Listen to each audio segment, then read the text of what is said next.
এটা হলো টগর গাছ, ডাবল পেটেল টগর আর কি। এখন অনেক ফুল হয়েছে, হয়ে এখন এই যে শেষ হয়ে এসছে, এই প্রস্ত আবার কলি এসছে, কলিগুলো ফুটবে, যে নষ্ট হয়ে গেছে এখন পুরো দেখবে।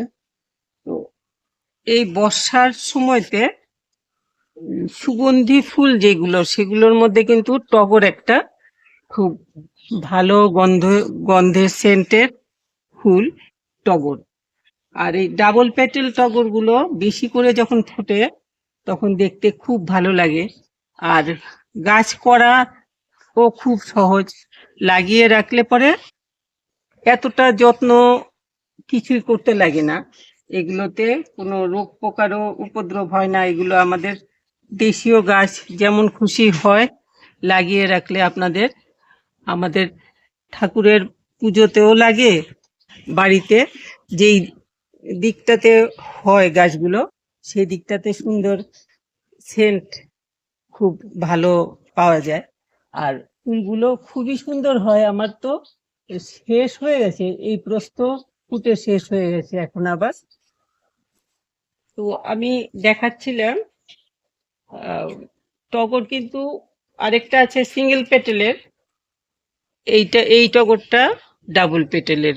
সিঙ্গেল পেটেলেরটা অনেক বেশি হয়ে ফোটে, এটা কম হয় এমনিতে, কিন্তু একটুখানি কেয়ার নিলে পরে অনেক বেশি হয়ে ফুল ফোটে। তো এমনিতে যেমন খুশি একটা ডাল কেটে মাটিতে ওই গুজে রেখে দিলে, জবা গাছের ডাল যেমন আমরা কেটে গুজে রাখি, ওইরকম ভাবে কেটে রাখলে পরে কিন্তু এটা একদম সুন্দর গাছ হয়ে যায়। তো আমি এইটার ডালের থেকে যে চারা করেছি কেটে, সেটা দেখাবো। এই সময়টাতে বৃষ্টি হতে থাকে, যখন একটু বৃষ্টি পড়লে আমি আর কি এই এই এই মাসে করতে হয় সেই মাসে করতে হয় না করে, যখন প্রথম বৃষ্টি পড়ে তখন আমি গাছের ডালগুলো কেটে চারা করি। তো আমি এই গাছটা কিন্তু আরেকজনের বাড়ির থেকে একটা ডাল এনেছিলাম, এনে এই যে এইখানে এইভাবে আমি মাটিতে গুজে রেখেছিলাম। এই জায়গাটা একটু আপ আছে, তো এইখানে ভালো করে জল দিয়েছি বেশি করে, তাতে গাছটা হয়ে গেছে। আর এরকম ভাবে রেগুলার ফুল ফোটে।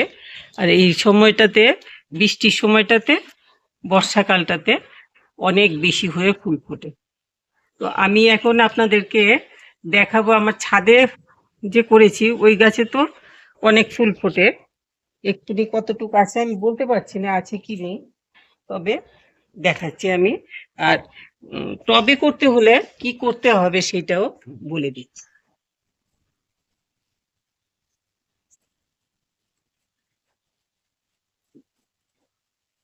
এই যে এই গাছটা আমি করেছি গত বছর। এই যে এই যে কলি এসছে, আরো এই যে আসছে কলি। এটা আমি গত বছর ডাল গুজে চারা করেছি, এইটুক ছোট্ট একটুখানি ডাল গুজে চারা করেছি। এই যে মাত্র এই যে কলি আসছে। তবে নিচে মাটিতে যেগুলো লাগাই আমি গাছ, ওইগুলো থেকে তো ওইগুলো বিশাল বড় হয়ে যায়। ওইগুলোকে আমি কোনো সার টার কিছুই দেই না, যা আপনা থেকে হয় হয়। তারপর আর কিছু আমি কেয়ার নিতে পারি না আর কি। নেওয়া দরকার ঠিকই, কিন্তু নিতে পারি না।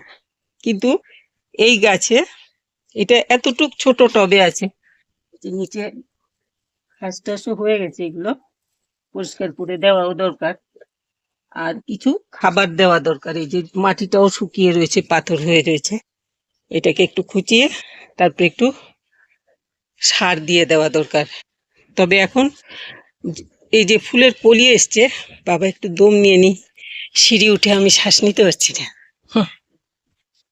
এক্ষুনি আমি গাছটার যে এই অবস্থা হয়ে রয়েছে সেটা তো আমি লক্ষ্যও করিনি। তো এক্ষুনি আমি এটাকে একটুখানি ওই কিচেন কম্পোস্ট, ভার্মি কম্পোস্ট, এই সমস্ত যা হোক একটা কিছু কম্পোস্ট দিয়ে, সাথে একটু ডিমের খোসার গুঁড়ো আর কলার খোসার গুঁড়ো দিয়ে তারপর দিয়ে দেব সাইডটা খুঁড়ে।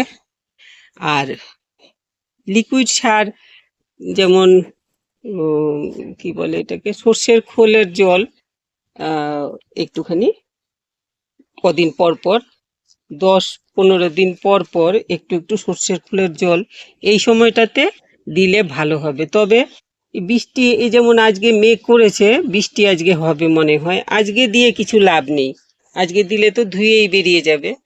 তবে ওই যে একটুখানি ভার্মি কম্পোস্ট হোক বা কিচেন কম্পোস্ট হোক বা গোবর সার হোক, যে কোনো একটা সার একটুখানি মিশিয়ে ডিমের খোসার গুঁড়ো আর কলার খোসার গুঁড়ো মিশিয়ে একসাথে মাটিটা এই এই সাইডগুলো খুঁড়ে দিয়ে দিলে ওইটা সবচাইতে ভালো হবে আর কি এক্ষুনির জন্য।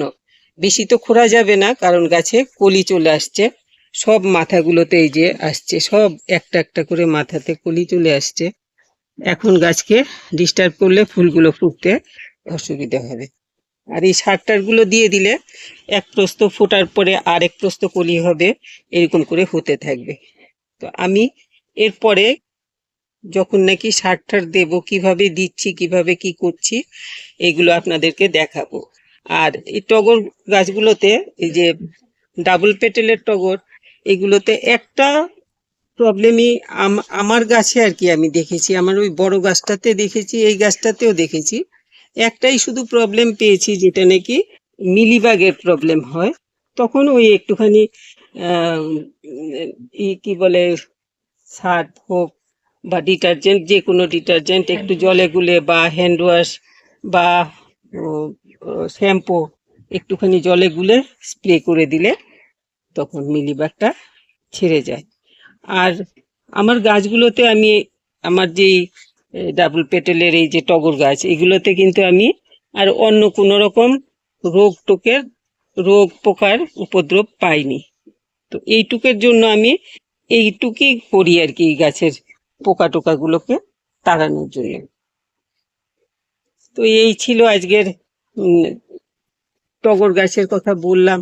ফুলগুলো কিন্তু দুটো ফুল নিয়ে ঠাকুরকে দিলে পরে ঠাকুর ঘরেও সুন্দর সেন্ট হয়ে থাকে, খুব ভালো লাগে। টগর ফুল, করবী ফুল, তারপর বেল ফুল, এগুলোর তো খুব সুন্দর গন্ধ। হাসনু হেনা যদিও খুব সুন্দর গন্ধ, কিন্তু হাসনু হেনা তো রাত্রিবেলা ফোটে, দিনে ওইটার সেন্ট থাকে না। চাপা ফুলটা আমার এখনো ফোটেনি, আর কদিন পরে ফুটবে। আমি তখন ফুটলে পরে বা তার আগেই আমি দেখাবো, আরেকটা আমি চেষ্টা করছি চাপা গাছের জন্য, তো ওইটাও দেখাবো। আর এখন একটা জিনিস করতে লাগে টবের গাছগুলোতে, শুধুমাত্র লক্ষ্য রাখতে লাগে যাতে জল নিকাশি ব্যবস্থাটা যাতে ভালো থাকে।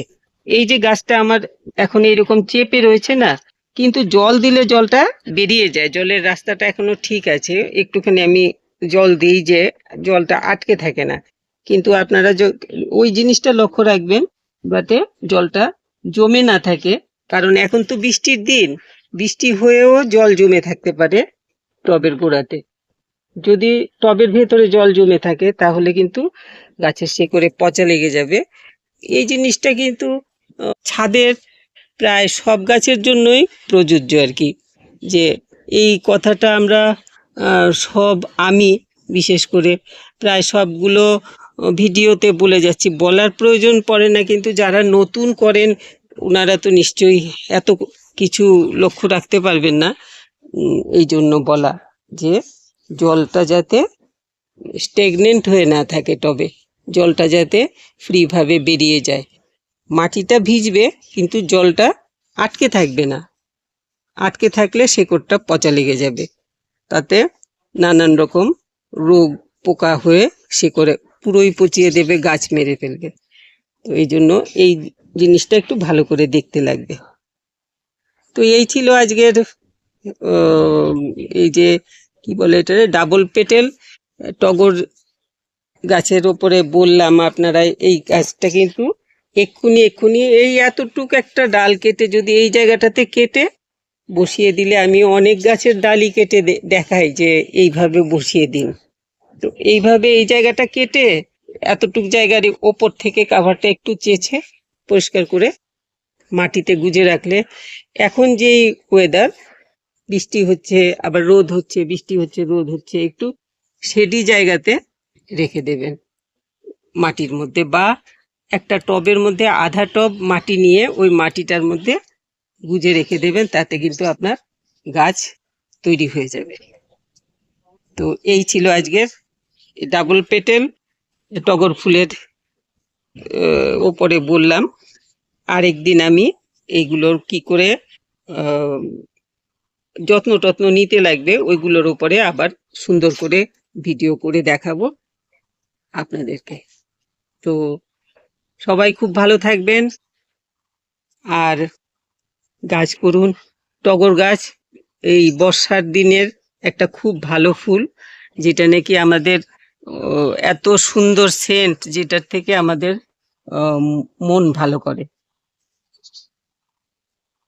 আর এত সুন্দর লাগে দেখতে। ছাদে বর্ষার দিনে এই সমস্ত ফুল, টগর, বেল ফুল, তারপর কি বলে এটাকে, বসন্ত বাউরি, এস করে ফেলবো, ও ভুল করে বললাম বসন্ত বাউরি, এটা তো পাখি। হলুদ চন্দ্র প্রভা, এই সমস্ত ফুলগুলো ফুটলে পরে তো ছাদটা দেখতে সুন্দর লাগে। আরো আছে ওই বোগানভেলিয়া গুলোতেও ছাদ সুন্দর লাগে, কিন্তু বৃষ্টি হলে পরে কিন্তু শেড না দিলে বোগানভেলিয়া সব ঝরে যায়। আমার কিছু বেশিরভাগই বৃষ্টিতে সব ঝরে টরে পরিষ্কার হয়ে গেছে, এখন আবার নতুন করে কিছু কিছু ফুটছে। তো ওই জন্য বোগানভেলিয়াকে পুরো শেড দিতে লাগে, আর এইসব গাছগুলোতে শেডের দরকার হয় না, এগুলো বৃষ্টির মধ্যে ঠিক শক্তপোক্ত হয়ে ফোটে, যেমন জবা ফুল, তারপর আরো আছে ঘন্টা ফুল, এইসবের মতো এইসব ফুলগুলো খুব শক্তভাবে থাকে। তো করুন আপনারা এই গাছ, আর যদি কিছু জানার থাকে একটু কমেন্ট বক্সে লিখে পাঠাবেন, আর একটু লাইক শেয়ার করবেন। যারা সাবস্ক্রাইব করেননি একটু সাবস্ক্রাইব করে নেবেন। সবাই খুব ভালো থাকবেন।